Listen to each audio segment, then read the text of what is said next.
Hello, students. Welcome to Civil Adda. We are going to start with our new course on political science. Today's topic is political thought, and in political thought, we have to read Kautilya, Plato, etc. So these are your notes. These notes are very comprehensive and exhaust. So पूरा exhaustively इसको cover किया गया है. All the theories have been covered with innovative diagrams so that आप इसको revise कर सको पूरा topic एक जगह. हर आपको सेक्शन के अंदर you will get a diagram to memorize things. All the theories have been covered in detail. Then you will also get after theory. All these are theories. After that, you will get MCQs also for practice. These are your MCQs. Then after MCQs, you will also get subjective questions. So this is how your notes have been prepared. Market के अंदर जितने भी resources हैं सबको मिला के ये notes बनाए गए हैं. So everything is been covered. Let's start with today's topic, Plato. So Plato पे आपको इस तरह के नोट्स मिलेंगे and these are your for revision, ताकि आप एक नजर में ही रिवाइज कर सको. इसलिए ये डायग्राम्स आपको दिए गए हैं. स्पेशल फोकस होता है रिवीजन पे. लेट अस स्टार्ट विथ प्लेटो. अगर आप प्लेटो की बात करोगे, सो प्लेटो जो है, इनका पहले हमें बैकग्राउंड जानना बहुत जरूरी है, तभी हम इनकी थ्योरी समझ पाएंगे. बिकॉज जब भी कोई थिंकर अपनी थ्योरी देता है, वो हमेशा उसकी जो उस समय का जो टाइम है, जो एनवायरमेंट है, उसके हिसाब से ही उसकी थ्योरी होती है. तो किसी थिंकर की थ्योरी को समझने के लिए पहले आपको उसके बैकग्राउंड के बारे में समझना पड़ेगा. सो प्लेटो का जन्म 427 BCE में हुआ एथेंस के अंदर. एंड एथेंस के अंदर he was born in an aristocratic family. यानी कि he was rich. बट हुआ ये कि because of some reasons he was more into this. Not, देखो, प्लेटो जो थे उनको इंटरेस्ट था कि वो एथेंस को एक ग्रेट नेशन बनाए. बट जब वो देखते हैं कि जब प्लेटो ये देखते हैं कि जब एथेंस जो पेलोपोनेशियन वॉर है इसको ये हार जाता है, तब एथेंस को ये समझ में आता है कि इसका जो रीजन है वो करप्शन है. अब आपको समझ में आएगा क्यों इन्होंने ये फिलोसफर किंग की थ्योरी दी है. क्योंकि प्लेटो चाहते हैं कि भाई ये एथेंस जैसे अभी हारा है, ये दोबारा आगे जाके ना हारे. तो प्लेटो का कहना ये था कि जब तक फिलोसफर किंग नहीं आता, जब तक एक फिलोसफर को आप किंग नहीं बनाओगे, तब तक ये एथेंस दोबारा बैक टू ग्लोरी नहीं आएगा. इन्हीं पे इसकी सारी थ्योरी है. अब धीरे धीरे थोड़ा हम समझते हैं.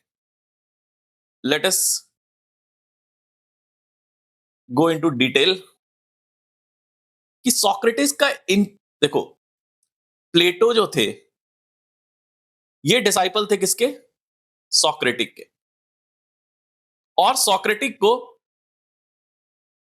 पॉइजन देके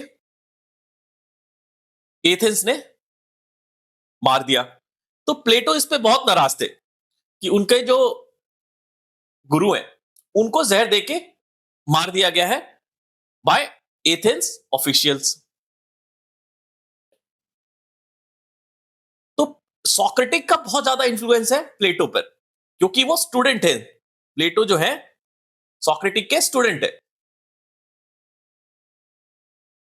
अब एक क्वेश्चन ये आता है कि सोक्रेटिक का क्या क्या इंफ्लुएंस आपको प्लेटो पे देखने को मिलता है. What else? सो प्लेटो जो है, जो एथिकल इंक्वायरी करते हैं, प्लीज ध्यान से आप इसको समझो, तब आपको सारी थ्योरी समझ में आने लगेगी. जो वो एथिकल इंक्वायरी की बात करते हैं अपनी थ्योरीज में, वो उन्होंने सोक्रेटिस से सीखी. देन डाइलेक्ट्रिकल डायलेक्टिकल रीजनिंग, ये पढ़ेंगे हम सब कि क्या है ये, and the primacy to virtue. ये चीजें जो हैं, ये सोक्रेटिस से सीखी प्लेटो ने। अब कैसे इनका यूज किया उन्होंने अपनी थ्योरी में प्लेटो ने, ये अब हम समझेंगे। ये एक मैंने बैकग्राउंड आपको बताया कि प्लेटो इस बैकग्राउंड से उस समय गुजर रहे थे जब इन्होंने अपनी ये थ्योरीज दी। उन्होंने एक एकेडमी खोली जिसका नाम था द एकेडमी, एक स्कूल खोला जिसका नाम था द एकेडमी एथेंस में। ये पहला ऐसा इंस्टीट्यूशन था फॉर हायर लर्निंग पूरे वेस्टर्न वर्ल्ड में। पूरे वेस्टर्न वर्ल्ड में it was the first institution for higher learning, जो कि ब्लेंड कर रहा था what, philosophy, science plus politics, तीनों को ये ब्लेंड कर रहा था। पहला ऐसा ये इंस्टीट्यूशन था। प्लेटो के अगर आप वर्क की बात करोगे, सो प्लेटो के 3 वर्क जो है बहुत ही ज्यादा फेमस है। The republic, the laws and the statesman. हमें ये तीनों पढ़नी है क्योंकि it is these 3 books are the backbone of the political philosophy. तो हमें ये 3 चीज समझनी है। नाउ प्लेटो को फादर ऑफ पॉलिटिकल आइडियलिज्म कहा जाता है। फादर ऑफ पॉलिटिकल आइडियलिज्म क्यों कहा जाता है, ये जब हम थ्योरीज पढ़ेंगे तो इसका आंसर आपको वहां मिलेगा। बट ये पॉइंट आपको याद रखना है कि प्लेटो को पॉलिटिकल आइडियलिज्म के फादर के रूप में जाना जाता है। वाई, इसका आंसर मैं अभी नहीं दूंगा क्योंकि जब हम थ्योरीज पढ़ेंगे तो इसका आंसर आपको खुद मिल जाएगा। सो अब हम स्टार्ट करते हैं प्लेटो की थ्योरीज को। फर्स्ट थ्योरी जो प्लेटो देते हैं वो देते हैं थ्योरी ऑफ आइडियाज। इसको थ्योरीज ऑफ फॉर्म भी कहा जाता है।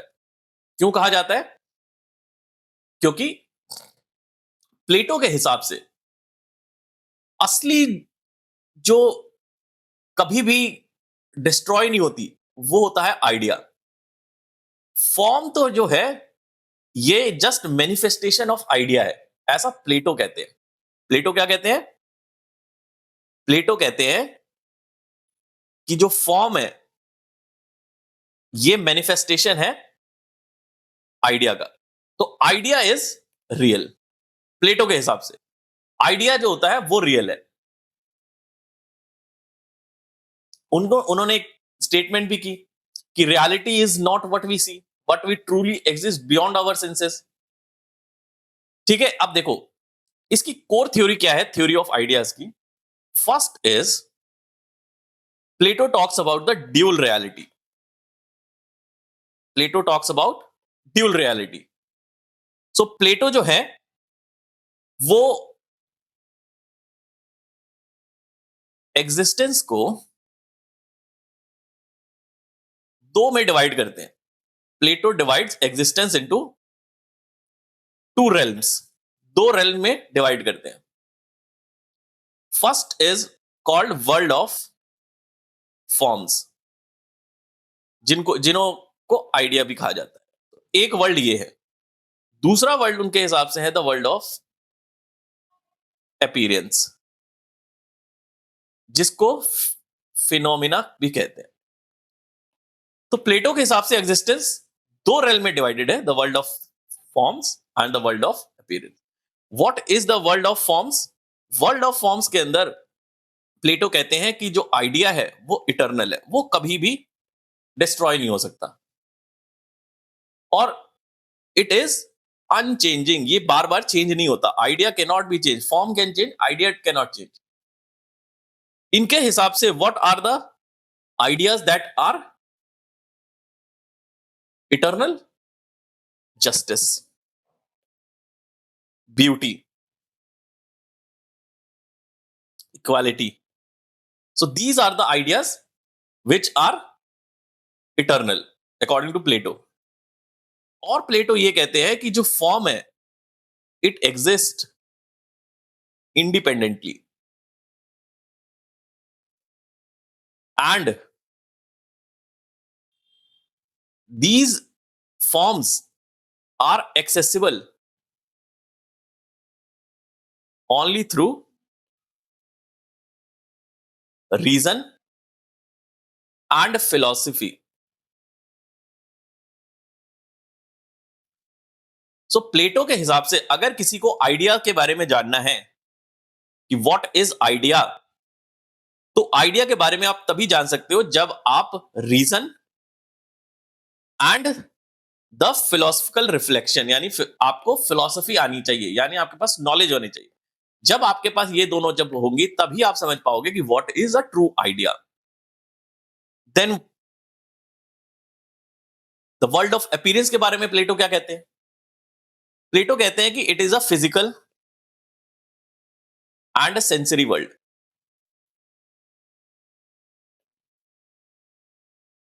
जो भी हम एक्सपीरियंस करते हैं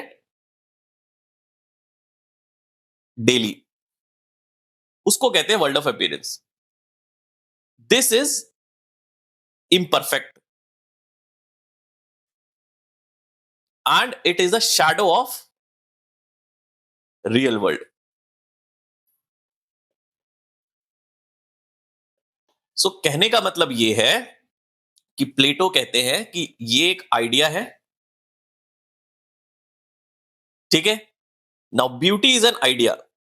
for example beauty is an idea. इसी का reflection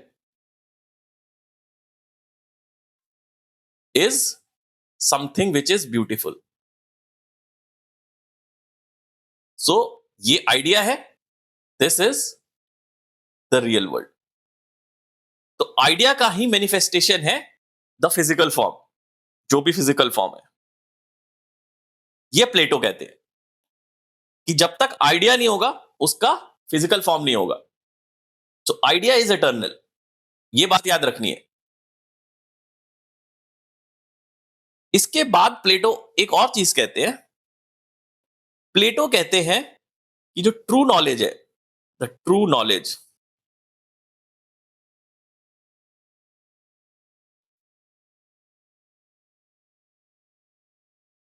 is the knowledge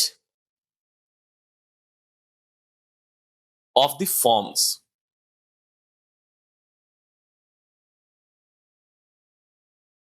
While belief or opinion pertains to only the world of appearance. तो ये तो हम पहले भी देख चुके कि प्लेटो बस का मानना ही यही है कि जो फॉर्म है वही रियल है. जो वर्ल्ड में हम फिजिकली देख पा रहे हैं वो जस्ट इसका एक शैडो है, ये कहते हैं. तो प्लेटो के हिसाब से ट्रू नॉलेज जब आप आइडिया को समझोगे, जानोगे, तब ट्रू नॉलेज आपको मिलेगी. ये है प्लेटो का कहना. नाउ ये एक एलिगरी देते हैं, द एलिगरी ऑफ केव. इसको आप समझो कि क्या कहते हैं प्लेटो. प्लेटो एक, this is a cave.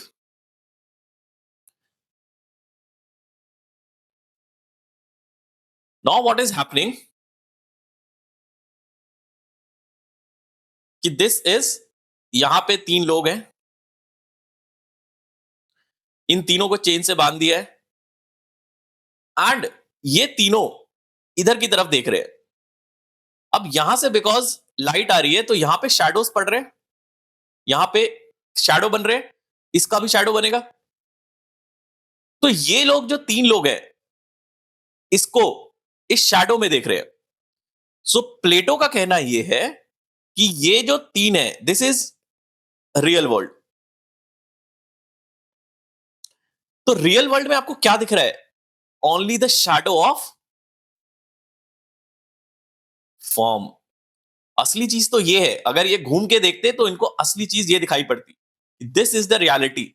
But क्योंकि इनको बांध के दिया गया है और ये सिर्फ इधर की तरफ देख सकते हैं, तो इनको इसकी शैडो दिखाई पड़ रही है। तो प्लेटो कहते हैं कि रियल वर्ल्ड में भी ऐसा ही होता है। ये आप हो जो चेन में बंधे हो, और आपको जो भी दिख रहा है वो सिर्फ रियलिटी की शैडो है, आप रियलिटी को नहीं देख पा रहे हो। ये प्लेटो एक्सप्लेन करते हैं थ्रू द एलिगरी ऑफ केव। अब प्लेटो का क्रिटिसिज्म भी आता है इस थ्योरी ऑफ फॉर्म में। क्या क्रिटिसिज्म है? क्रिटिसिज्म की बात करें तो एरिस्टोटल इन्हीं के जो डिसाइपल है। Aristotle is a disciple of Plato. तो एरिस्टोटल चैलेंज करते हैं प्लेटो को और आर्ग्यू करते हैं कि फॉर्म्स मस्ट बी ग्राउंडेड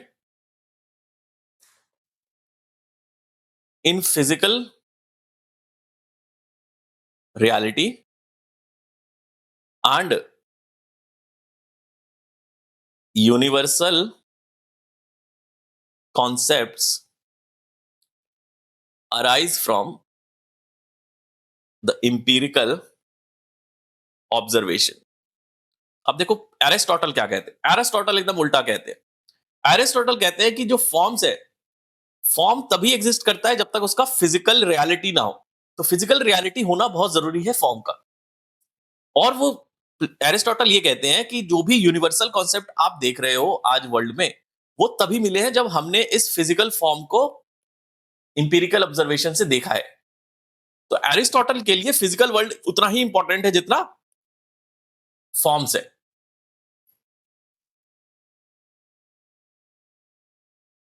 और क्या क्रिटिसिज्म आता है? देखो, थ्योरी ऑफ फॉर्म का क्रिटिसिज्म ये है कि ये एक यूटोपिया की बात कर रहा है। हम फिलोसफर किंग में भी देखेंगे यूटोपिया। ये बहुत ज्यादा रियलिज्म की बात कर रहा है कि नहीं, फिजिकल वर्ल्ड के अंदर हम जो भी देखते हैं वो एग्जिस्ट ही नहीं करती, वो सिर्फ एक मैनिफेस्टेशन है आइडिया का। सो एरिस्टोटल तो इनको बहुत ज्यादा क्रिटिसाइज करते हैं इस पे। बाद में हम जाके देखेंगे कि बाकी जो थ्योरीज है वहां भी क्रिटिसिज्म आता है एरिस्टोटल का। सो this is called the theory of form. Next is the theory of justice.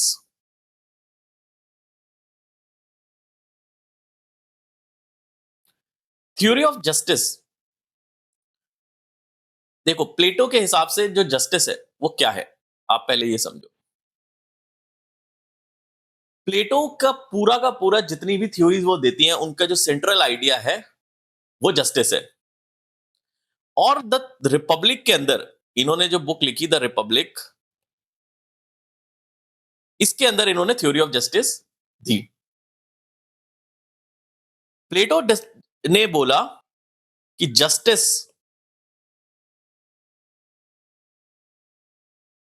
Is each individual and each class performing it's proper function without interfering in the roles of others। इनके हिसाब से justice क्या है? Doing one's own work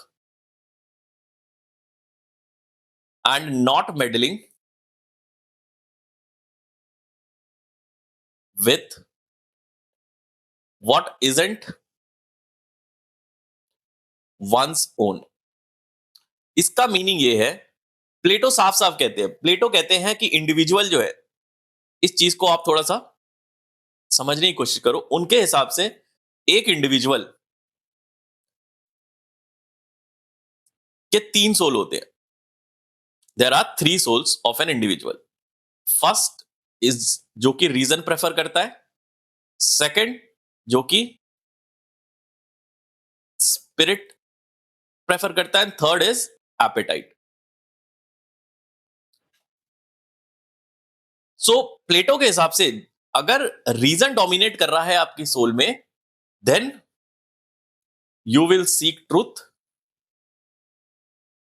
and you can govern wisely according to Plato. अगर soul के अंदर spirit यानी करेज ये डोमिनेट कर रहा है, then you will be guardian class. This is philosopher या फिर king. Appetite is desires physical and the material pleasure. Material pleasure. So Plato के हिसाब से आप किस में जाओगे, यानी आप वर्किंग क्लास बनोगे या आप गार्डियन क्लास बनोगे या आप किंग बनोगे. इट डिपेंड्स अपॉन कि आपकी सोल में क्या डोमिनेट कर रहा है. अगर रीजन डोमिनेट कर रहा है तो आप किंग फिलोसफर किंग बनोगे, अगर स्पिरिट कर रहा है तो आप गार्डियन क्लास में जाओगे, और अगर एपेटाइट तो आप वर्किंग क्लास में जाओगे. तो this is called myth of metal also. The myth of metal. ठीक है.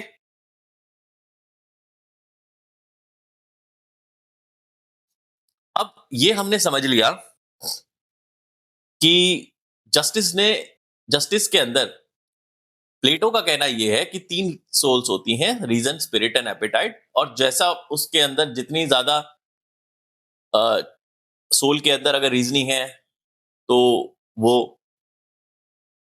बन जाएगा सीक ट्रूथिंग, फिलोसफर किंग. अब ये स्टेट को भी ना इसी तरह से डिवाइड करते हैं. स्टेट को भी ये 3 लेवल में डिवाइड करते हैं. 3 क्लासेस. फर्स्ट रूलर क्लास, जो कि फिलोसफर होना चाहिए. It will govern with wisdom, क्योंकि ये फिलोसफर किंग है तो इसके पास विजडम है.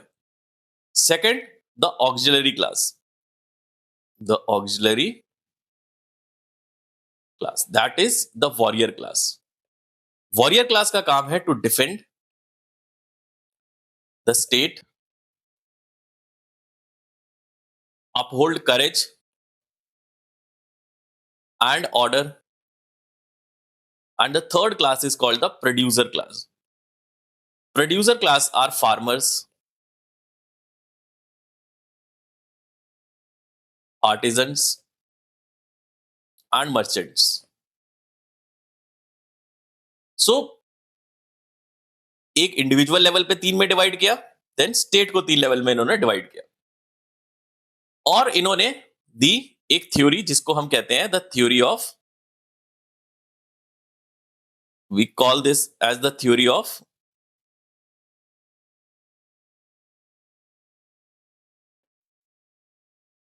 Justice. Now let us study what is the theory of justice. Theory of justice के अंदर पहली चीज जो प्लेटो कहते हैं वो कहते हैं द प्रिंसिपल ऑफ स्पेशलाइजेशन. यानी कि हर आदमी, हर एक, देखो उनके हिसाब से person should be specialised in one task. Specialised in one task यानी कि अगर कोई आर्टिजन का काम कर रहा है तो वो उसमें ही काम करेगा, वो किसी और चीज में नहीं जाएगा. ये होता है द प्रिंसिपल ऑफ स्पेशलाइजेशन. यानी कि प्लेटो कहते हैं कि आप किसी एक चीज में स्पेशलाइज हो जाओ, आपको हर चीज में जाने की जरूरत नहीं है, कोई एक चीज बढ़िया करो. सेकंड, उसको जस्टिस कहेंगे. Second, the avoidance of interference. The avoidance of interference. Avoidance of interference में वो ये कहते हैं कि जब एक क्लास दूसरी क्लास में इंटरफियर करे, यानी वॉरियर क्लास, सपोज करो this is warrior class and this is producer class. अगर वॉरियर क्लास प्रोड्यूसर क्लास में इंटरफियर करे तो ये इनजस्टिस है. This is called injustice. यानी कि कोई भी एक क्लास दूसरी क्लास के काम में इंटरफियर नहीं करेगी एंड हर आदमी अपनी क्लास के हिसाब से स्पेशलाइज्ड होगा। ये दो चीजें थ्योरी ऑफ जस्टिस के अंदर कही प्लेटो ने, the specialisation and the avoidance of interference. अब इस पे भी क्रिटिसिज्म मिला प्लेटो को। What is the criticism? पहला क्रिटिसिज्म ये था कि this theory of justice is leading to the separation of individuality. Individuality, इसका क्या मतलब है? इसका मतलब ये है कि जो क्रिटिक्स हैं वो ये कहते हैं कि प्लेटो जो है प्लेटो बहुत ज्यादा एम्फेसिस कर रहे हैं स्पेशलाइजेशन पे,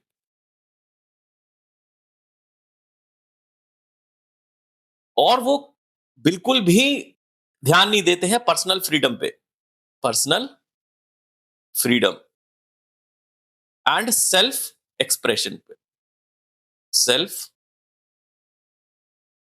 एक्सप्रेशन, तो यानी कि आप पर्सनल फ्रीडम और सेल्फ जो एक्सप्रेशन है, मैं अपने आप को एक्सप्रेस नहीं कर पा रहा हूं, ये प्लेटो के अंदर क्रिटिसिज्म मिला है जस्टिस के अंदर। बिकॉज सही बात है, आप स्पेशलाइजेशन पे ध्यान दे रहे हो सकता है कि वो आदमी दो काम अच्छा करता हो, बट आप कह रहे हो आप एक ही काम करोगे, दूसरे काम में इंटरफियर नहीं करोगे, तो क्या हो गया? मैं अपने आप को एक्सप्रेस नहीं कर पा रहा, सेल्फ एक्सप्रेशन नहीं है, मेरे पर्सनल फ्रीडम नहीं है। देन और एक क्रिटिसिज्म ये आता है कि ये बात आइडियलिज्म वर्सेस रियलिटी की करते हैं कि रियलिटी क्या है और प्लेटो बात क्या करते हैं। सो प्लेटो के जो जस्टिस है, प्लेटो की जो जस्टिस है, इसको यूटोपिया कहा जाता है। यूटोपियन क्यों यूटोपियन कहा जाता है? Because it is very difficult to realise this Plato's justice in practice. तो जो चीज प्रैक्टिस में नहीं की जा सकती उसको हम यूटोपियन कहते हैं कि ये बस हमारे दिमाग में, प्रैक्टिकल नहीं है। देन एक और क्रिटिसिज्म इनको मिलता है अबाउट द रिजिडिटी, कि ये बहुत ही रिजिड क्लास स्ट्रक्चर बना दिया इन्होंने, कि रिजिड क्लास स्ट्रक्चर। और बिकॉज इतना रिजिड है ये क्लास स्ट्रक्चर कि भाई एक प्रोड्यूसर क्लास है, देन एक ऑक्सिलरी क्लास है, देन एक किंग है, तो बहुत ही रिजिड है। तो इस रिजिडिटी की वजह से व्हाट हैपेंस इज कि अथॉरिटेरियन बन जाते हैं, अथॉरिटेरियन एंड एंटी डेमोक्रेटिक। तो ये क्रिटिसिज्म है किसका? द थ्योरी ऑफ जस्टिस का। अब इसके अंदर we also have to compare with other thinkers. Let us see, compare with other thinkers, क्योंकि पीएसआईआर के अंदर we have to compare.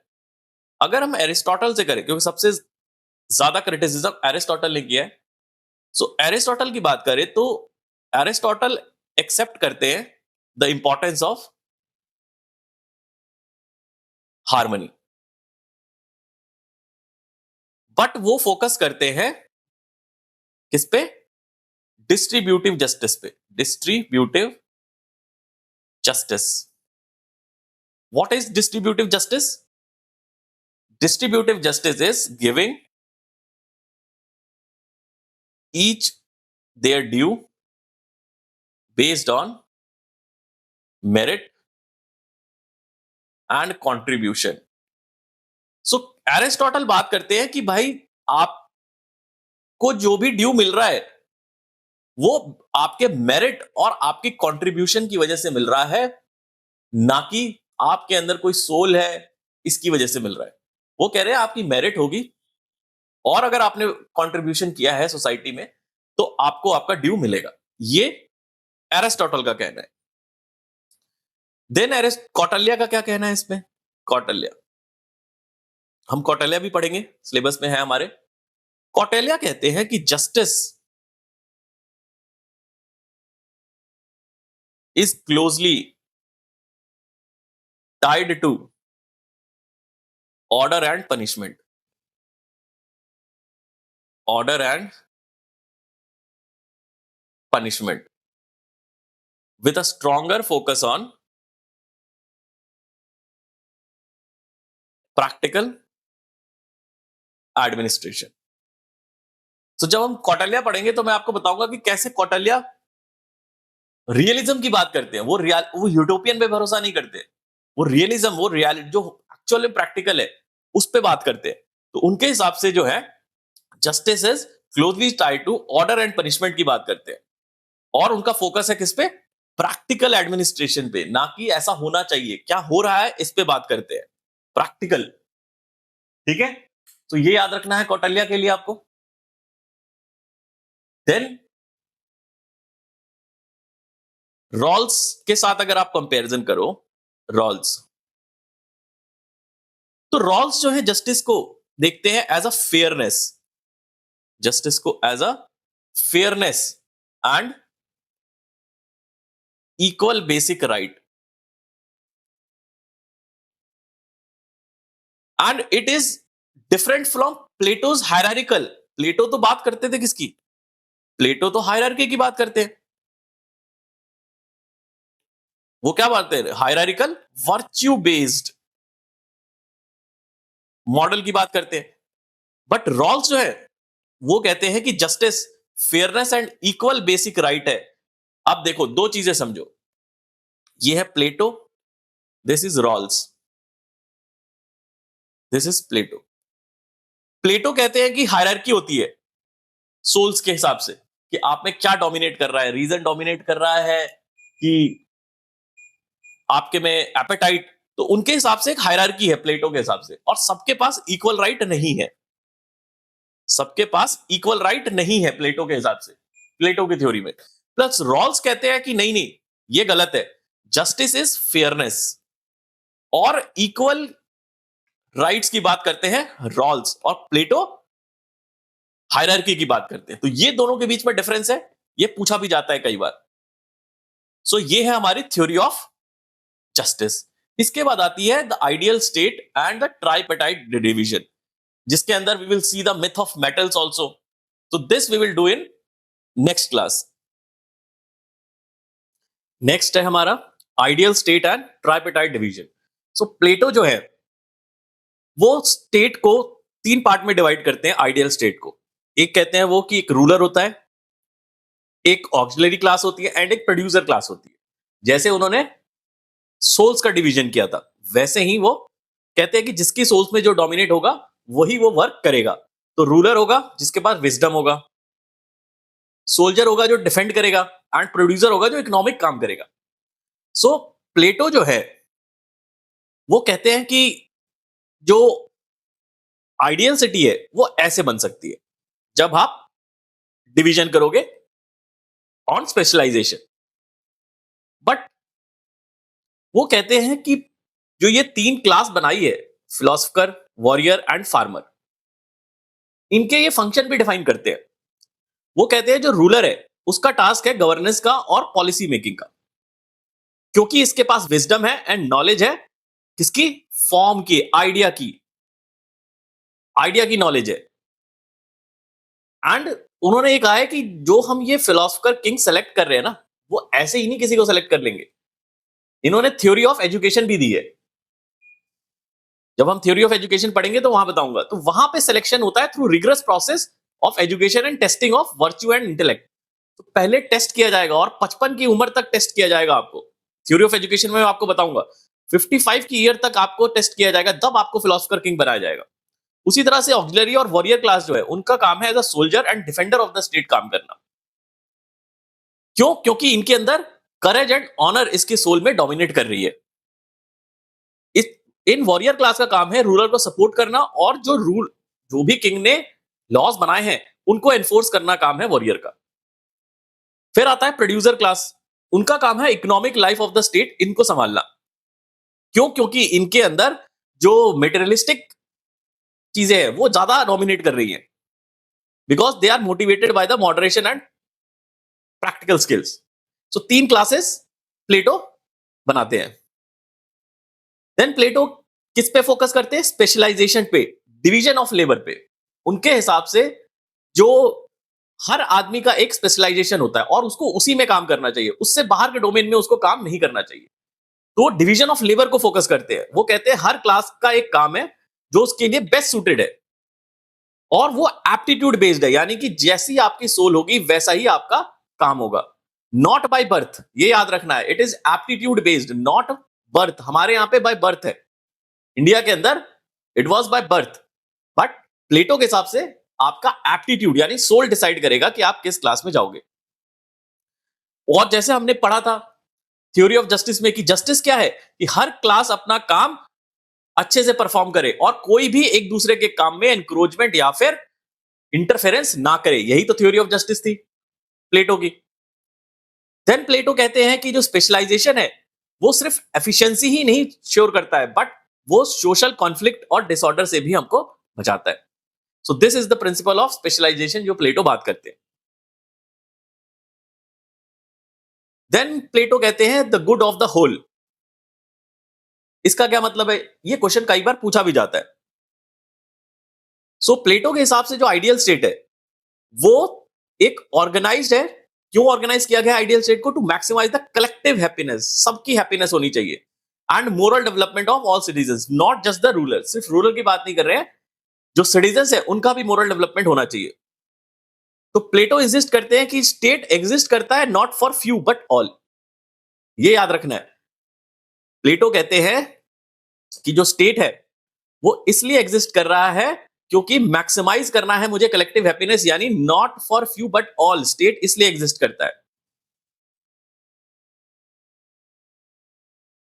Then प्लेटो ये कहते हैं कि फिलोसफर किंग वही बन सकता है जिसने हाईएस्ट नॉलेज अचीव कर ली है और जो ट्रूली अंडरस्टैंड करता है what is good for the whole, यानी कि सबके लिए क्या अच्छा है ये फिलोसफर किंग को पता है। ये प्लेटो कहते हैं।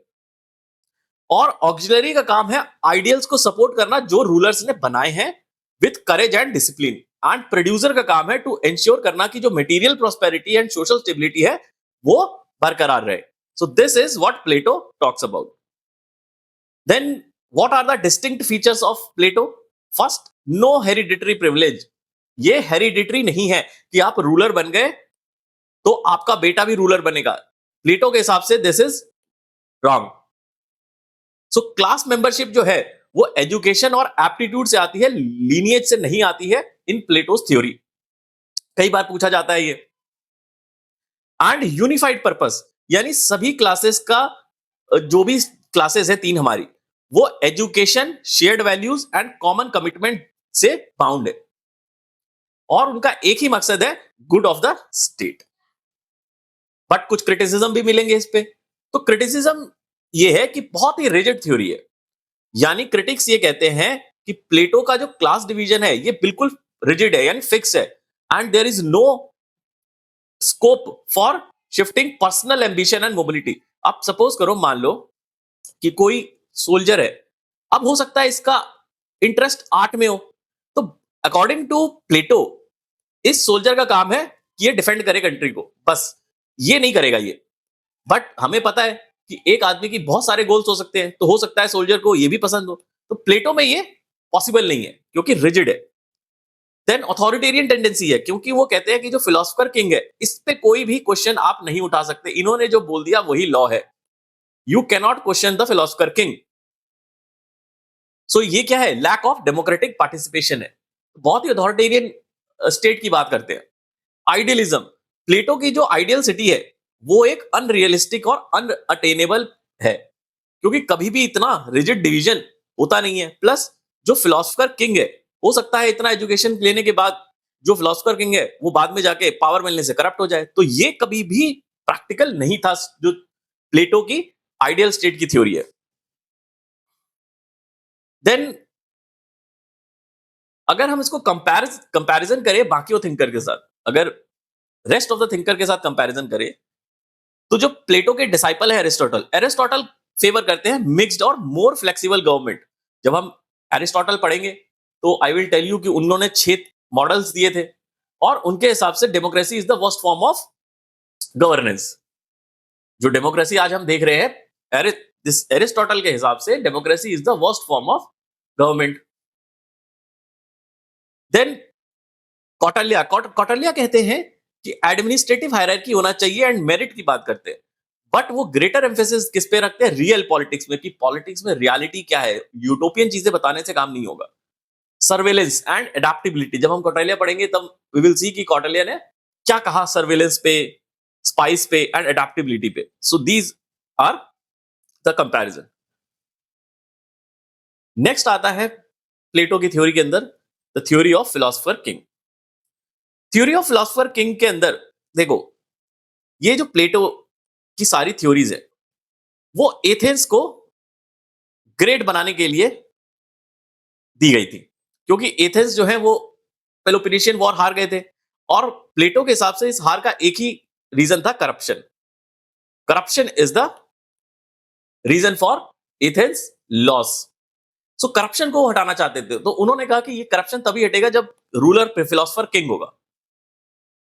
सो फिलोसफर किंग, पहला क्वेश्चन ये आता है कि व्हाई फिलोसफर शुड रूल, क्यों सिर्फ फिलोसफर ही हैं जो वो किंग बन सकते हैं प्लेटो के हिसाब से। सो प्लेटो जो है वो आर्ग्यू करते हैं कि फिलोसफर जो होता है उसके पास ट्रू नॉलेज होती है फॉर्म की। फॉर्म मतलब आइडिया। तो आइडिया की ट्रू नॉलेज फिलोसफर के पास होती है, एंड वो क्यों, बिकॉज उसके पास फॉर्म की नॉलेज है, तो वो बता सकता है कि what is just, virtuous and beneficial for the society. Society के लिए क्या अच्छा है, ये फिलोसफर किंग बता सकता है, बिकॉज उसको नॉलेज है, ट्रू नॉलेज है किसी भी आइडिया के बारे में। मैंने आपको आइडिया और रियलिटी इसके बीच में बता दिया था, डिफरेंस क्या है, कि reality is the manifestation of idea according to Plato. And और वो भी कहते हैं, प्लेटो ये भी कहते हैं कि जो फिलोसफर है उसको हमने ट्रेन किया है इस तरह से कि वो अपनी पर्सनल डिजायर और इग्नोरेंस इन सबसे ऊपर उठ के ट्रुथ और विजडम इनके पीछे भागे। तो इस तरह से हमने फिलोसफर किंग को ट्रेन किया है। और लास्ट में वो ये कहते हैं कि जो ये फिलोसफर है ये ऑर्डिनरी रूलर से अलग है। कैसे? क्योंकि फिलोसफर जो है वो इम्यून है temptation of wealth and power. उसको कोई मतलब नहीं है वेल्थ और पावर से, फिलोसफर किंग को। उसको ट्रू नॉलेज से पावर है, और उस सोसाइटी की भलाई कैसे करेंगे बस फिलोसफर यही सोचता है। बट प्लेटो को इस क्रिटिसाइज किया गया फिलोसफर किंग की थ्योरी के लिए। उन्होंने कहा कि untrained rulers they are often swayed by opinion, यानी वो किसी भी ओपिनियन से बहक जाते हैं, emotion and selfish interest leading to instability and injustice. अब कैसे हम लोग फिलोसफर किंग को सेलेक्ट करेंगे? तो थ्रू एजुकेशन। जब हम थ्योरी ऑफ एजुकेशन पढ़ेंगे तो वहां पे देखेंगे तो रिगरस एजुकेशनल प्रोसेस फॉलो किया जाता है to select a philosopher king, जिसमें उसको मैथमेटिक्स, डायलेक्टिक्स का मतलब होता है लॉजिकल डिबेट, कि आप कुछ बोलोगे, देखो आपने कुछ बोला तो ये हो गया थीसिस, मैंने कुछ बोला ये हो गया एंटीथीसिस, एंड जब इन दोनों को मिला लेंगे तो बन जाएगा सिंथेसिस। ये होता है डायलेक्टिक्स। और जो आदमी knowledge, character and leadership show करेगा इस स्टेजेस के अंदर, उनको हम फिलोसफर किंग बनाएंगे। बट प्रैक्टिकल एक्सपीरियंस क्या हमें मिलता है कि इवन आफ्टर बहुत सारी फिलोसफी आपने पढ़ ली, जो फ्यूचर रूलर्स है उनको real world administrative and military experience की जरूरत होती है। ये हमने प्रैक्टिकल एक्सपीरियंस से देखा है। So what are the roles of the philosopher? क्या क्वालिटी होनी चाहिए प्लेटो के फिलोसफर किंग में? सबसे पहला, moral and intellectual authority. So philosopher king के पास wisdom, courage, self discipline, commitment to justice, ये सारी क्वालिटीज होनी चाहिए। And he should be detach from the personal ambition and ruling not for the gain but for the duty of the state. यानी philosopher king अपने personal ambition को, उसको कोई फर्क ही नहीं पड़ना चाहिए, और उसका काम है वो रूल इसलिए कर रहा है नॉट टू गेन, उसको कुछ फायदा नहीं मिल रहा है, बट वो उसकी ड्यूटी है स्टेट की भलाई, इसलिए वो ये कर रहा है। And this philosopher king is guided by the form of good, यानी कि आइडिया। अगर मैं कंपैरिजन करूं अदर लीडरशिप मॉडल्स, बाकी जितने भी थिंकर्स हैं जिन्होंने अपने लीडरशिप मॉडल्स दिए हैं, उनसे अगर मैं प्लेटो के फिलोसफर किंग को कंपेयर करूं, तो पहला अगर मैं कौटिल्य के साथ करूं तो कौटिल्य एम्फेसाइज करते हैं एडमिनिस्ट्रेटिव कंपिटेंस की, इंटेलिजेंस नेटवर्क यानी स्पाइस की, विजिलेंस की, but places less emphasis on philosophical wisdom. So Kautilya के हिसाब से बहुत ज्यादा philosophy is not needed in the king. But Aristotle जो है वो कहते हैं rule of law and mixed constitution की बात करते हैं, यानी कि वो किसी एक पर्सन पे कभी भी पावर नहीं देना चाहते। एरिस्टोटल कभी भी किसी एक पर्सन को ओवरऑल पावर नहीं देना चाहते, बट फिलोसफर किंग तो एकदम अल्टीमेट पावर है प्लेटो का, तो ये बिल्कुल अलग है एरिस्टोटल की थ्योरी। एरिस्टोटल की थ्योरी प्लेटो से बिल्कुल अलग है। देन मैकियावेली फोकस करते हैं प्रैक्टिकल स्किल पे, इफेक्टिवनेस पे एंड मोरल। वो देखो, जब हम मैकियावेली पढ़ेंगे तो मैं वहां आपको बताऊंगा कि मैकियावेली बात करते हैं कि जो किंग एंड जो इंडिविजुअल है वो अलग अलग है। किंग की morality is different than the individual morality, ये मैकियावेली कहते हैं। बट प्लेटो का जो फिलोसफर किंग है उसके हिसाब से तो उसकी कोई बस एक स्टेट ही उसके लिए है, उसकी पर्सनल कुछ भी नहीं है। क्रिटिसिज्म की बात करें तो एलिटिज्म थ्योरी है, एलीट थ्योरी है एंड अथॉरिटेरियन है। क्यों? क्योंकि फिलोसफर किंग के पास सारी पावर है, उसको कोई क्रिटिसाइज नहीं कर सकता। देन प्रैक्टिकल इम्पॉसिबिलिटी, इम्पॉसिबल है, ये हमने पहले ही देख लिया। देन सप्रेशन ऑफ डाइसेंट, यानी कि उसके आप फिलोसफर किंग ने जो बोल दिया उसके खिलाफ आप कुछ नहीं बोल सकते। Then the theory of education. So Plato के हिसाब से एजुकेशन सिर्फ स्किल के लिए नहीं है, but for individual virtue and social order के लिए भी एजुकेशन जरूरी है। और ये हमें देते हैं 5 स्टेजेस, 5 स्टेजेस प्लेटो हमें एजुकेशन में देते हैं। सबसे पहला है अर्ली एजुकेशन, यानी कि childhood at the age of 18। यहां पे फोकस करना है फिजिकल ट्रेनिंग पे, बेसिक इंटेलेक्चुअल डेवलपमेंट पे, जिसमें म्यूजिक, लिटरेचर, मैथमेटिक्स ये पढ़ाए जाएंगे। यहां पे ऑब्जेक्टिव है to build character, discipline and appreciation of harmony and beauty. So early education में ये सिखाया जाएगा। उसके बाद आएगा इंटरमीडिएट एजुकेशन 18 से 20। यहां पे हम मोर एडवांस ट्रेनिंग देंगे mathematics, physical fitness and team work. और जो भी कैंडिडेट यहां पे पास होगा, जिसमें नेचुरल एबिलिटी होगी एंड लीडरशिप पोटेंशियल होगा, उसको नेक्स्ट में भेजेंगे। बाकियों को हम जो भी उनकी अगर एपेटाइट है तो उनको प्रोड्यूसर क्लास में भेज देंगे, अगर गार्डियन है तो गार्डियन क्लास में भेज देंगे, और अगर ये पास कर जाएंगे तो इसको हम हायर एजुकेशन में भेज देंगे, जो भी इंटरमीडिएट एजुकेशन को पास करेगा। हायर एजुकेशन चलेगी आपकी 20 से 30। यहां पे आपको intensive mathematics, astronomy, geometry, logic ये पढ़ाया जाएगा, और जो भी इस लेवल में एक्सेल करेगा उसको नेक्स्ट स्टेज में भेजा जाएगा। Next stage is the philosophical education. 30 से 35 की एज में आपको दी जाएंगी फिलोसफिकल एजुकेशन, जहां पे आपको स्टडी ऑफ डायलेक्टिक्स, यानी कि जो डिबेट होती है, फिलोसफिकल डिबेट, जो मैंने आपको थीसिस, एंटीथीसिस और सिंथेसिस वाला बताया था। यहां पे आपको रीजनिंग और अंडरस्टैंडिंग ऑफ फॉर्म, यानी idea, what is the true knowledge of idea, ये आपको यहां पे सिखाया जाएगा। And last is practical governance. 35 से 50 के बीच में जो भी इसको पास करेगा उसको प्रैक्टिकल गवर्नेंस की तरफ लेके जाएंगे, जहां पे आपको प्रैक्टिकल एक्सपीरियंस पब्लिक सर्विस का, एडमिनिस्ट्रेटिव का एंड लीडरशिप का दिया जाएगा। और लास्ट में फाइनल सिलेक्शन होगा किसका? The philosopher king. So this is the philosophical education hierarchy: early education, intermediate, higher education, philosopher education and the practical। तब जाके philosopher king यहाँ पे select होगा। So this is the process of Plato's theory of education। ये allegory of cave में मैं आपको पहले ही बता चुका हूं। What is the objective of the education policy of the Plato? क्यों प्लेटो ये ऑब्जेक्टिव क्या है इस थ्योरी का? सो सबसे पहला ऑब्जेक्टिव है प्लेटो के हिसाब से the formation of character. So knowledge से कैरेक्टर डेवलपमेंट होना चाहिए, सेल्फ कंट्रोल्ड सिटीजंस चाहिए, because then identification of talent, कि कौन प्रोड्यूस, जो 3 क्लासेस हैं, the producer class, the auxiliary class and the guardian, ये अपना फिलोसफर किंग, रूलिंग क्लास। तो कैसे टैलेंट को आइडेंटिफाई करेंगे? Through these stages. And the promotion of social harmony is the third objective of this theory. Now अब अगर मैं इसको कनेक्ट करूं किससे? द प्रिंसिपल ऑफ स्पेशलाइजेशन से।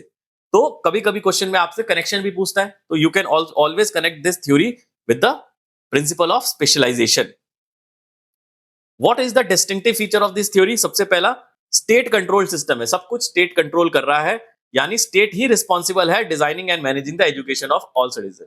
देन कॉन्टिन्यूअस असेसमेंट है, यानी कि आप एक स्टेज से निकलोगे तो दूसरे स्टेज में जाओगे, तब तीसरे, यानी कॉन्टिन्यूअस असेसमेंट है। And the purpose is moral purpose, education को आप मोरालिटी डेवलपमेंट के लिए दे रहे हो। What is the criticism? सबसे पहला over emphasis of state control, बहुत ज्यादा जो है स्टेट कंट्रोल है, इंडिविजुअल क्रिएटिविटी एंड फ्रीडम को यहां पे इग्नोर किया गया है। आइडियलिज्म वर्सेस द प्रैक्टिकलिटी, यानी जो level of selectivity and specialization Plato ढूंढ रहे हैं वो अचीवेबल है ही नहीं रियल सोसाइटी के अंदर।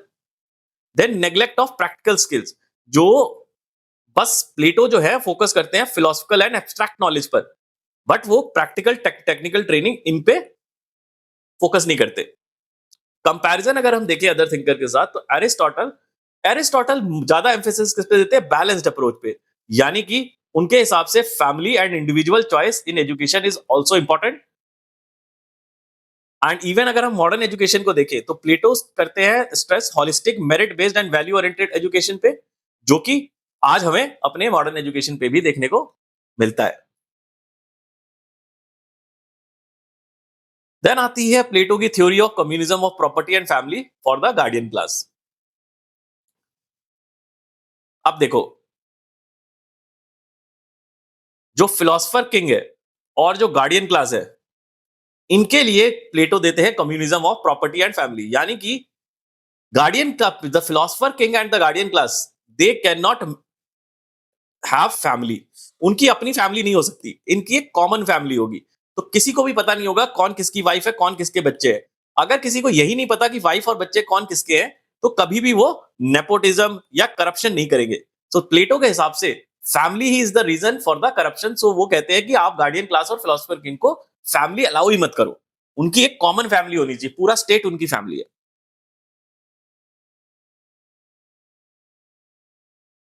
सो वो क्या कहते हैं, elimination of the private interest. So जो गार्डियन क्लास है, गार्डियन क्लास मतलब द रूलर और ऑक्सिलरी क्लास, दोनों को मिला के गार्डियन क्लास होती है। Guardian class means ruler plus auxiliary class. So इनको जो है इनकी पर्सनल वेल्थ और फैमिली से अलग करना पड़ेगा। उनके हिसाब से अगर हम उसको पर्सनल वेल्थ और फैमिली टाई से अलग कर देंगे तो करप्शन नहीं होगा। देन फैक्शनलिज्म, वो कहते हैं कि अगर प्राइवेट प्रॉपर्टी और फैमिली अगर गार्डियन क्लास को नहीं मिलेंगी, तो जो सोशल डिवीजन और इंटरनल राइवलरी है ये नहीं होगी, क्योंकि किसी के पास अपनी फैमिली है ही नहीं। और प्लेटो के हिसाब से कि अगर कॉमन फैमिली होगी तो यूनिटी एंड लॉयल्टी ये प्रमोट होगी। What are the key features of this theory? सबसे पहला common ownership. So guardian class कभी भी कोई प्राइवेट प्रॉपर्टी ओन नहीं करेंगे, एंड वो क्योंकि उनके पास प्राइवेट प्रॉपर्टी नहीं है तो वेल्थ एक्यूमुलेशन नहीं कर सकते, वेल्थ एक्यूमुलेशन नहीं कर सकते तो करप्शन की जरूरत ही नहीं है। करप्शन तो हम तब करते हैं ना जब हम वेल्थ एक्यूमुलेट करते हैं। तो प्लेटो के हिसाब से करप्शन को हटाने का एक ही तरीका है कि इनको वेल्थ एक्यूमुलेट ही ना करने दिया जाए। फिर वो community of wife and children की बात करते हैं, वो एक स्टेप आगे कहते हैं, वो कहते हैं फैमिली भी नहीं होनी चाहिए इनकी, अगर फैमिली होगी तो करप्शन करेंगे। तो वो कहते हैं कि ये जो गार्डियन क्लास है ये कभी भी फैमिली नहीं रखेंगे, यानी मैरिज जो है वो स्टेट रेगुलेट करेगा। और मैरिज का भी फंक्शन जो पर्पस है वो इसलिए है कि बेस्ट ऑफ स्प्रिंग यहां पे लेके आया जा सके। तो पेरेंट्स को पता ही नहीं है कि बच्चे किसके, identity will not be relieve. ठीक है, तो इस तरह से वो करप्शन को रोकना चाहते हैं। क्यों ये कर रहे हैं? तो separation of this nepotism and selfishness, maximising the public surface. What is the criticism of this theory? सबसे पहला अनरियलिस्टिक और अननेचुरल है, क्योंकि एरिस्टोटल कहते हैं कि evolution of private property and family is contrary to human nature, यानी कि ह्यूमन नेचर ग्रुप में रहने के लिए बना है, फैमिली के लिए बना है, and family is the source of strength Aristotle के हिसाब से। तो वो क्रिटिसाइज करते हैं प्लेटो को इसके लिए। Then risk of social instability, Plato की जो स्कीम है वो इंस्टेबिलिटी के थ्रू ले जाती है, क्योंकि फैमिली नहीं होगी, पर्सनल अगर प्रॉपर्टी नहीं है तो लैक ऑफ मोटिवेशन है। आप काम ही क्यों करोगे जब आप प्रॉपर्टी जमा नहीं कर सकते, फैमिली नहीं है आपकी। Then suppression of individual freedom, अगर आप उसको फैमिली प्रॉपर्टी ये सब नहीं रखने दोगे तो उसकी जो इंडिविजुअल फ्रीडम है वो तो खत्म ही हो गई। अगर इसको कंपेयर करें हम बाकी की थ्योरी से, सो प्लेटो की अगर हम मॉडर्न कम्युनिज्म से इसको कंपेयर करें प्लेटो के कम्युनिज्म को, सो प्लेटो का कम्युनिज्म इज क्वालिटेटिव, यानी लिमिटेड टू सेलेक्टेड एलिट, कुछ क्लासेस के लिए ही है, नॉट क्वांटिटेटिव, सबके लिए नहीं बनाया गया है ये थ्योरी। और इसका जो एम है वो वर्च्यू है, नॉट द मटेरियल इक्वालिटी की बात नहीं कर रहे हैं, सिर्फ वर्च्यू के लिए वो बात कर रहे हैं कि मोरालिटी और आइडियाज। पर जो मॉडर्न है यानी कि मार्क्सिज्म कम्युनिज्म है, ये एबॉलिश करना चाहता है क्लास एंड प्रॉपर्टी को, जो कि बिल्कुल ही अलग है प्लेटो के कम्युनिज्म से। देन कौटिल्य और एरिस्टोटल की बात करें तो बोथ जी कौटिल्य भी और एरिस्टोटल कहते हैं कि प्राइवेट प्रॉपर्टी बिल्कुल होनी चाहिए एंड फैमिली से स्टेबिलिटी एंड मोटिवेशन आता है, जो कि बिल्कुल ही अलग है प्लेटो की थ्योरी से। सो ये है comparison. Then role of women in the Plato's theory. What is the role of women? देखो, प्लेटो जो है वो जेंडर इक्वालिटी की बात करते हैं अपने आइडियल स्टेट में। तो ये फर्स्ट फेमिनिस्ट है, आप इसको फर्स्ट फेमिनिस्ट भी कह सकते हो, प्लेटो को फर्स्ट फेमिनिस्ट। देखो, सबसे पहले वो जेंडर इक्वालिटी की बात करते हैं गार्डियन क्लास में। गार्डियन क्लास मतलब the philosopher king and the auxiliary class. So Plato argue करते हैं कि जो नेचुरल एबिलिटी है for ruling and defending the state, जैसे रीजन, करेज एंड वर्च्यू, ये किसी एक जेंडर में कन्फाइंड नहीं है, यानी कि दोनों जेंडर में हो सकता है। और अगर वुमेन के अंदर ये क्वालिटीज है तो वो भी एलिजिबल है गार्डियन क्लास के लिए, ऐसा प्लेटो कहते हैं। तो प्लेटो इसलिए पहले फेमिनिस्ट है। देन एजुकेशन एंड ट्रेनिंग पे भी वुमेन और मेन को सेम एजुकेशन और ट्रेनिंग दी जा रही है, म्यूजिक, जिम्नास्टिक, फिलोसफी की, if they want to serve as rulers and auxiliary. Then participation in the public life. Plato के जो आइडियल स्टेट है जहां पे वुमेन भी फिलोसफर किंग बन सकती है, क्वीन बन सकती है, तो वो हर गवर्नेंस के एस्पेक्ट में, डिफेंस में पार्टिसिपेट करेंगी। तो जेंडर इक्वालिटी की बात करते हैं। सो this is the Plato's vision of gender equality. इसको आप रिवीजन के लिए यूज कर सकते हो।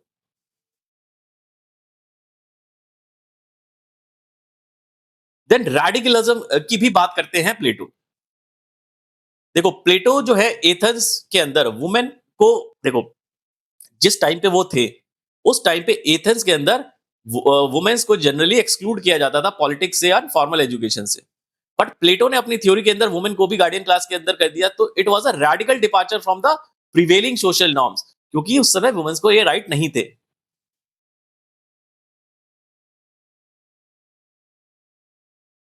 Then what is the criticism?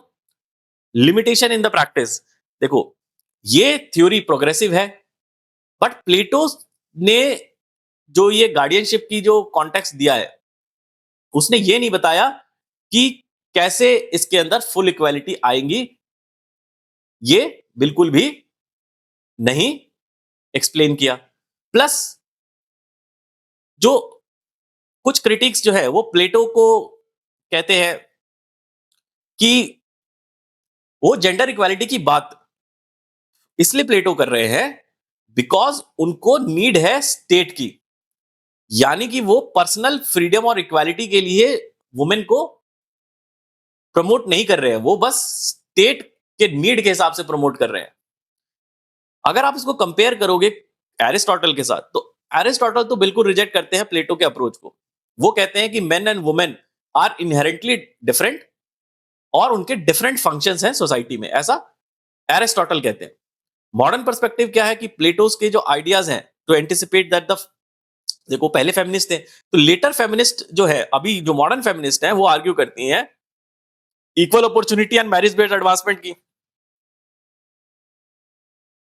ठीक है, बट वो demand equality all areas of social life में भी चाहती हैं। बट देखो, प्लेटो का जो जेंडर इक्वालिटी है वो लिमिटेड है। जहां तक स्टेट को नीड है वहीं तक आपको इक्वालिटी मिलेगी, बाकियों में इक्वालिटी नहीं मिलेगी।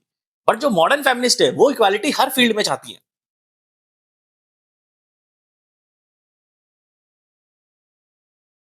Now let us see some criticism and limitation of the Plato's theory जो उन्होंने इतनी सारी दी है।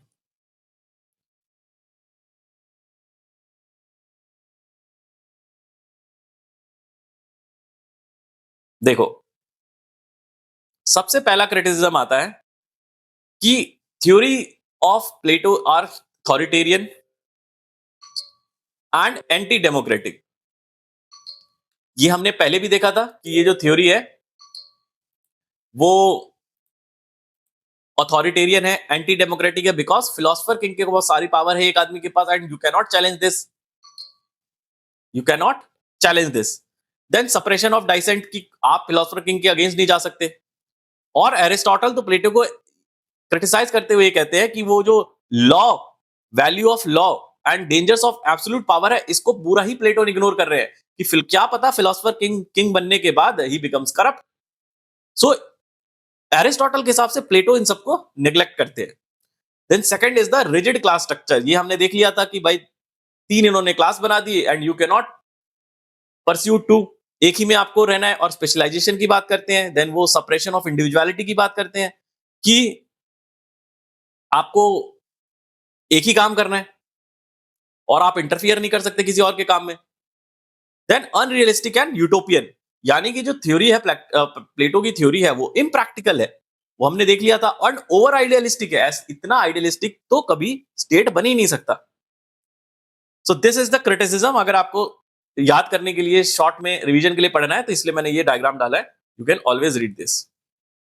देन कम्युनिज्म एंड गार्डिज्म, जो उन्होंने फैमिली और प्रॉपर्टी को एबॉलिश किया है, उससे वो खतरा है सोशल स्टेबिलिटी को। तो ये याद रखना है कि सोशल स्टेबिलिटी को इससे खतरा है। देन अगर हम मॉडर्न क्रिटिक्स को देखें, जैसे कार्ल पॉपर है।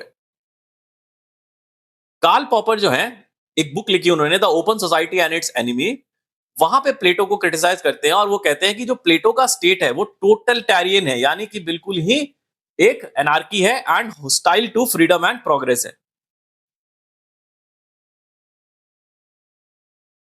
नेक्स्ट जो है वो है comparison with other thinkers. Now let us see कि अदर थिंकर्स के साथ अगर हम इसको कंपेयर करें तो क्या हमें मिलता है। सबसे पहला अगर हम कौटिल्य से करें, तो कौटिल्य से अगर हम करेंगे तो आइडियलिज्म वर्सेस रियलिज्म हो जाएगा, क्योंकि प्लेटो की थ्योरी आइडियलिस्ट है, कौटिल्य की थ्योरी रियलिज्म है। देन अगर हम रूलर को कंपेयर करें तो प्लेटो का जो फिलोसफर किंग है वो rule based on knowledge of the good या फिर फॉर्म। बट कौटिल्य का जो किंग है वो ट्रेंड है एडमिनिस्ट्रेशन में, military strategy, intelligence. But moral perfection जो है वो लेस एम्फेसाइज है। तो कौटिल्य के जो किंग है उनके अंदर इतना ज्यादा मोरल परफेक्शन पे ध्यान नहीं दिया गया है। अगर प्लेटो एथिक्स की बात करें तो जो प्लेटो है वो subordinates the political power to the demand of the virtue and the wisdom. But Kautilya balance करते हैं किसको, धर्म को, एथिक्स एंड अर्थ यानी पावर को। अगर हम प्लेटो और एरिस्टोटल को कंपेयर करें तो कॉन्स्टिट्यूशनलिज्म वर्सेस आइडियलिज्म। एरिस्टोटल जो है वो प्लेटो के जो आइडियल स्टेट है उससे एकदम अलग फोकस करते हैं और वो कहते हैं कि जो बेस्ट प्रैक्टिकल गवर्नमेंट है वो है मिक्स्ड पॉलिटी, यानी balancing the monarchy, aristocracy and democracy. इनको बैलेंस करके mixed polity is the best form of governance according to the Aristotle. Then वो कम्युनिज्म को भी क्रिटिसाइज करते हैं। एरिस्टोटल कहते हैं कि जो ये प्रॉपर्टी एंड फैमिली है, these are the source of motivation. Aristotle believe करते हैं कि जो रूल ऑफ लॉ है ये सुपीरियर है then rule of single individual. इसका मतलब है कि अकॉर्डिंग टू प्लेटो, प्लेटो तो कहते हैं कि जो फिलोसफर किंग है वही रूल है, बट एरिस्टोटल कहते हैं कि नहीं, किसी एक आदमी के पास इतनी पावर नहीं होनी चाहिए, हमेशा रूल ऑफ लॉ सुपीरियर होता है। अगर आप प्लेटो और मैकियावेली को करोगे कंपेयर तो मोरालिटी अगर हम देखें तो प्लेटो इंसिस्ट करते हैं किस पे, वर्च्यू एंड विजडम पे। बट मैकियावेली तो कहते हैं कि बिल्कुल ही आप अलग कर दो किसको, एथिक्स एंड पॉलिटिक्स को, इनको मिक्स नहीं करना होता अकॉर्डिंग टू मैकियावेली। और purpose of the state Plato के हिसाब से है to cultivate justice and moral excellence, but Machiavelli कहते हैं कि state is an instrument of power and order. बिल्कुल ही अलग थ्योरी है। अगर आप प्लेटो और मार्क्स को कंपेयर करोगे तो कम्युनिज्म की जो थ्योरी है इसको कंपेयर करते हैं। सो दोनों ही कम्युनिज्म की बात करते हैं, बट प्लेटो कहते हैं कि ये गार्डियन क्लास के लिए है और ये यूनिटी एंड वर्च्यू के लिए है, जबकि मार्क्स कहते हैं कि ये सभी क्लासेस के लिए है और इसका काम है equality and abolition of exploitation. So this is the basic difference between both communism. Plato के कम्युनिज्म के अंदर there is a rigid tripartite class, यानी तीन क्लास के अंदर डिवाइड है। बट मार्क्स जो है वो कहते हैं कि क्लासलेस सोसाइटी होनी चाहिए।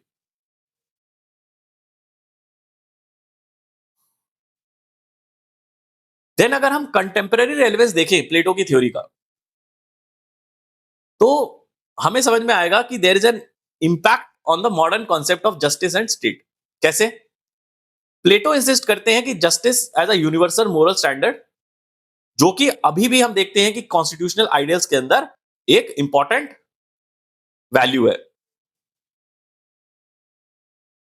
Then rule of law versus good governance, जो रूलर जो है वो विजडम एंड वर्च्यू से इन्फ्लुएंस होना चाहिए, तो वही तो आज हम सिविल सर्वेंट को सिखा रहे हैं। Then education as the foundation of citizenship, तो जैसे प्लेटो कहते हैं कि एजुकेशन सिटीजन्स के लिए जरूरी है, तो वैसे ही आज हम देखते हैं कि कैसे लिटरेसी रेट बढ़ाने की कोशिश की जा रही है।